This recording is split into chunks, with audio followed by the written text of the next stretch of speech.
Nei segituan engantxau zin, ni hasi nintzen, eta ja, segituan kontura hau nintzen pioa gustatzen zitzaitela.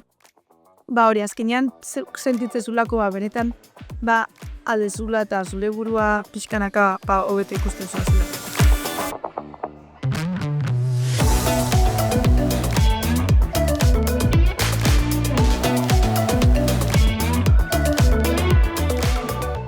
Nik esango nuke sortzean girua. Eta sortzen taldia, azkenen hainbeste denbora elkarrekin pasa eta geho, no? Famili bat bezala bihurtzezea, ze azkenen urtu asko pasatzen duzu batea, eta nik hori esango nuke gehien gustatzen zaitena eta odo gehien faltan botatzetena. Zerbaiten parte izatea baita ere. One more time.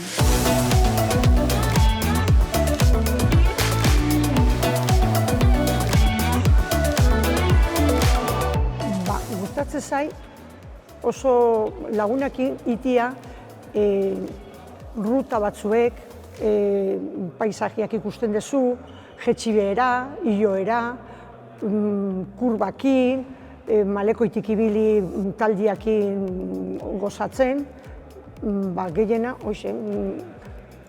ertetzia kalea eta zarostik ibiltzea, batetik bestea, malekoitik, itxasmendi, baina taldia jutegeaz gozatzea, ibiltzea. Talde kirolak bai amater edo bai profesional izan da, jendearekin konpartitzen duzu zerbait, helburuak, denbora, momentu oso onak, orduan, bai, askotan pentsatzen dugu kuadrilla hor daukagu, baina talde kirolak ere sortzen du beste kuadrillatxo bat, eta jende berria ezagutzeko aukera, beste esperientzia batzuk bizitzeko aukera. Orduan, ni naiz pro talde kirola, orduan beti da ondo kirola egitea, eta nire kaso, talde kirola ema da, gauza asko ematen dizkizu oso nadianak.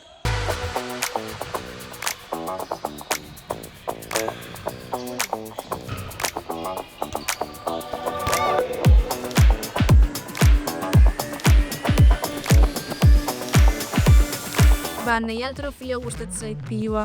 Nik uste batez ere ikustezulako zenbateako gaizean, eta ikustia egunero nola zoazen hobeten azkenean, entrenatzen baldin maezu gero emaitako hor datozelako, eta zuk ikustezulako zure burua hobetzen zoazela egunero, eta nik uste hori dala gehien engantxatu.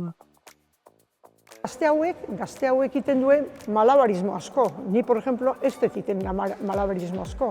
Baina, por ejemplo, velozidadia eta frenadak eta hori edanak problemi gabe.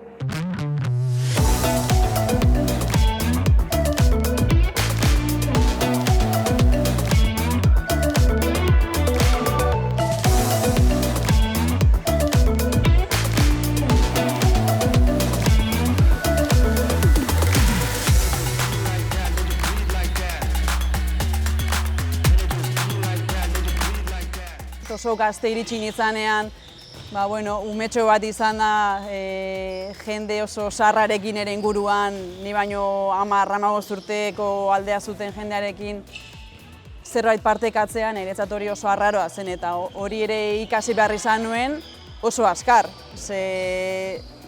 Edo erantzuten zenun, edo ez zenun jolasten, edo orduan hori izan zen oso salto handia, eta asko ikasi nuen, oso gazte izan da, oso denbora gutxian. Nik bizipen gutxi batzuk nituen, eta beraiek kriston bizipena zituzten. Orduan horrek ere erakutsi zian, nola zen bizitza, nola zen kirola, eta baita ere bizitza kirolaz kanpo. Talde baten barruan, nola egon, rol desberdinak, eta hori gaur egun enpresa batea juten nahi zenean edo, hori ere aurkitzen naiz. Enpresa batek helburu bat dauka, ekipo batek bezala, eta guztiek nahi dugu horren bila jun, baina talde horren barruan ere, egoak daude, rol desberdinak, eta hori dena nola eraman edo, kirolean ere ikasi dut, nola egon toki bakoitzean eta nola harremandu pertsona desberdin askorekin.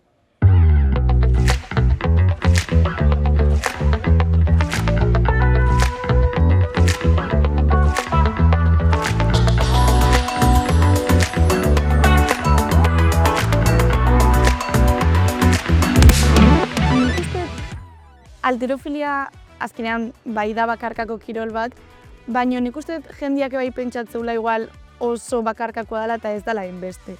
Azkenean gu honea entrenatzea etortzea eta denak batean entrenatzea dugu, denan artean animatzea eta nik uste ez gehala bakarrik sentitzen azkenean. Adibidez ni pixu altxatzea noanean nire ingurukoak bai sentitzei dut zentzutei dut hortikan animatzen da, orduan azkenean behaien indar hori bai sentitzet altxatzean. Eta emakumean aldetik iruditzen zait halterofilian bai da, hola indar handi bat. Azkenean, gu adibidez hasi ginean Zarautzen klubian, egia da ez zeudela neska asko. Zehazki, nik enekan interesa handik ere halterofilia probatzeko, igual enulako ere inorrez zautzen, eta ziran beti emate izulako gauza hori, ez dut inorrez zautzen kirolau praktikatze honik, neska oso gutxi zeuden, orduan, igual etzin atentzioa gehiagi deitzen. Baina egia da azkenen urtetan gu behintzat klubian neska asko gaudela. Nik esango nuen hain entrenatzea etorritak gehienak neska gehala. Eta bai sentiudet, bai emakumean aldetik gogo gehiago da hola ere bai kirolau probatzeko, eta nik uste gure artean bai asko animatze gehala hau probatzea. Ni behintzat beti nire inguruko emakumeai behintzat beti animatze joet probatzea.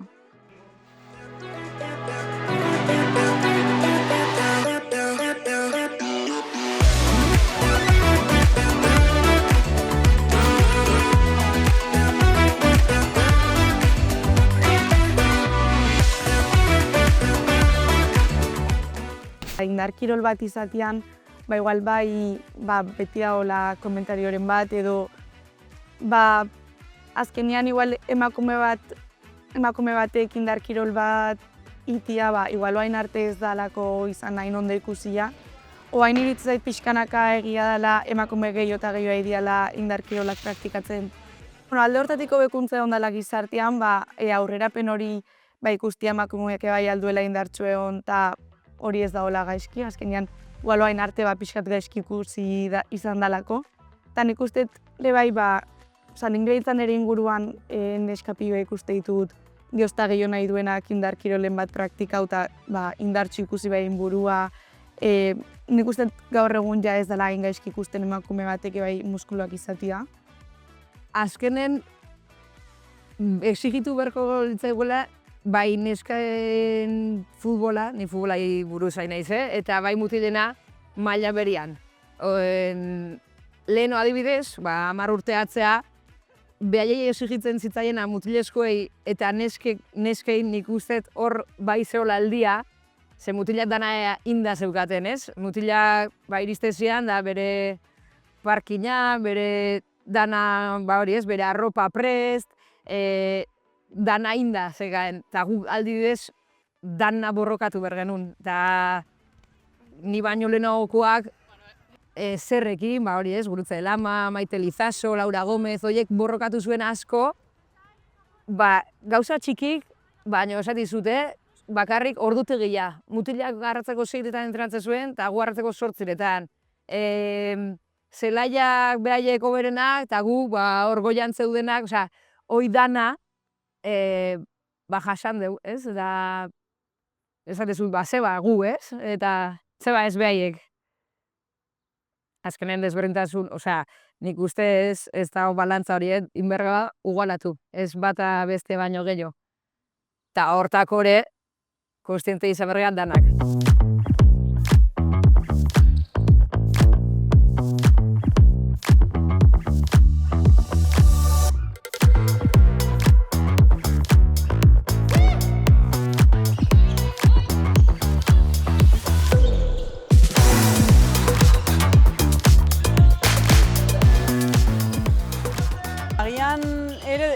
falta izango da, nire kasuan ere hori gertatu zen. Eskola kirolan 10 neska balin maginen bai edo bai kirola egiten, kadete etapara iritsi, 13-14 urtetara iritsi, eta 3 bakarrik jarraitu genuen kirola egiten. Eta gero 18 urte betetzerakoan, 3 horietatik nik bakarrik jarraitu nuen. Orduan bagian izan daiteke eredu falta edo bai, azkenean bizitzan ere ikusten dena. Pena da gaur egun oraindik ere eskolako patio batera joan eta agian futbol kantxa eta saskibaloi kantxa dana mutilez beteta egotea.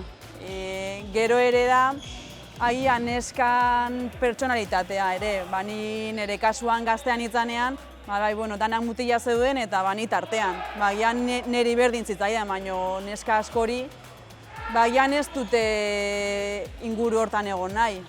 Ez dutelako mutilekin hori konpartitu nahi edo eta ez daukatelako beste gune bat beraiek hartzeko edo. Eta nire kasuan nik hori bizi izan nuen, niri berdin zitzaidan, baina ulertzen dut oraindik ere neskak ez eukitzea patioan edo zein barrioko kantxa batean, bere toki hori ez topatzea.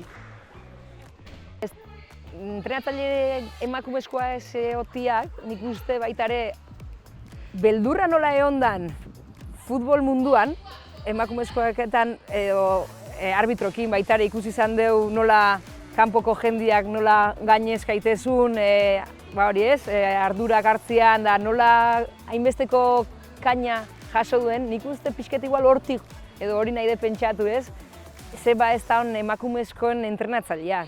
Ze azkenen ikasketak eta formakuntzak eta berdinak dira, baina zeba ez den ausartzen emakumezkoak ardura hori eukitzea talde bat eramateko. Gustatuko litzaidake emakumezkoen eskubaloiak lehenitzen ditugu minimo hortara iristea, konbenio minimo hortara adibidez. Bidea oraindik urruti dago helburu hori, baina bai hemendik urte gutxitara nila behin eskubaloitik kanpo egonda, zergatik ez ikustea oraindik hor nire ex taldekideak hori izatea eta hori lortzea. Nik uste hori bai eskubaloiantzat, bai emakumezkoen kirolarentzat ona izango zela orokorrean, eta orokorrean emakume guztientzat.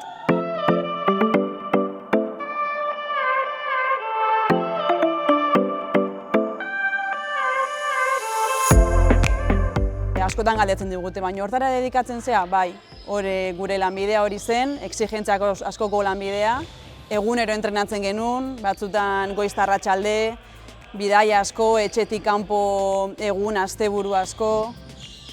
Orduan, exigentea bada, baina gustora egiten dezunean, ez da sakrifizioa eta gustora egiten dezun zerbait da. Baina nik uste bizitzako dozein arlotan bezala, zerbait lortu nahi dezunean, dana da exigentea, eta dana da disiplina eta dana da sakrifizioa, baina zure helburu argi balin badaukazu eta gustora lortuko duzun helburu bat balin bada, exigentzia batzutan hitz negatibo bat bezala ikusten da, baina positiboa ere bihurtzen da bidean gustora balin bazaude, eta nire kasuan adibidez eskubaloiko etapa honetan exigentea izan da asko, baina gustora indeten zerbait izan da, orduan, exigentzia, baina alde positibo bat bezala.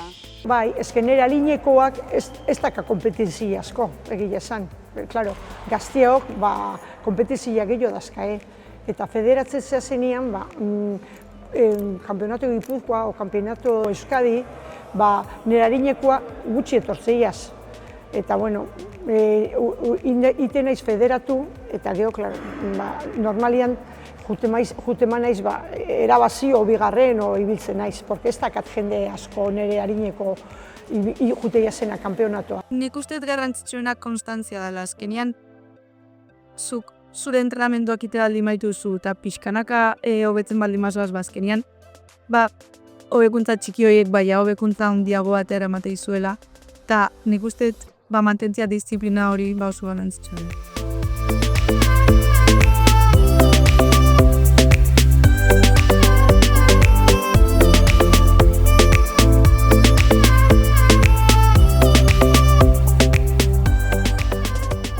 Hilerokoan asuntoa izan dela pixkat, kirol guztietan orokorrian tabu bat bezala edo zerbait ez dana hitz egin, eta azkenean kirolaria izan edo ez izan, emakume guztiek ikusten dugu, hilabeteko etapa hori iristen denean gure gorputza eta gure sentimentuak eta gure egoteko modua eta asko aldatzen dela.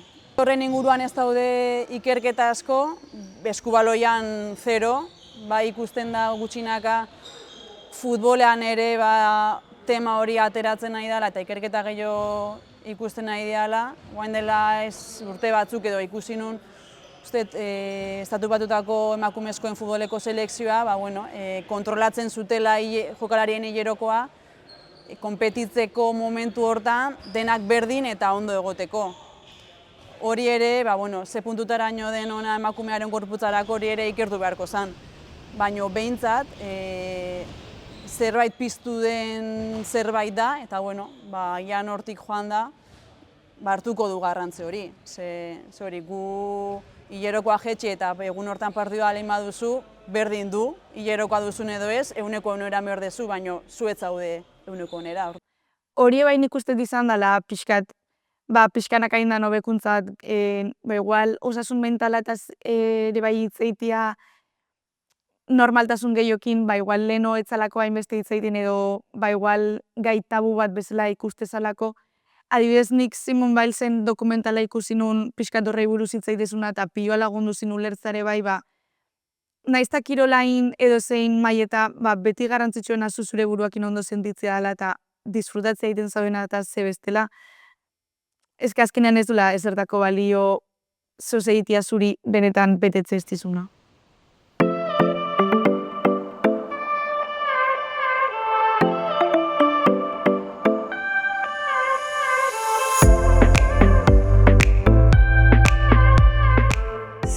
Nik uste talde lanean indartsua gala, indartsuagoak. Azkenen onduan dakazunan animo edo laguntza horrekin, batei entzun berrean, talde batei entzuten bazaio igual agian edo kasu gehiago egin beharko litzake. Geroz eta hots gehiago, geroz eta pertsona gehiago talde horren barruan, ahotsak altuagoak izango dira eta gure ahotsak eta gure ideiak geroz eta urrutirago iritsiko dira eta jende gehiago entzungo ditu.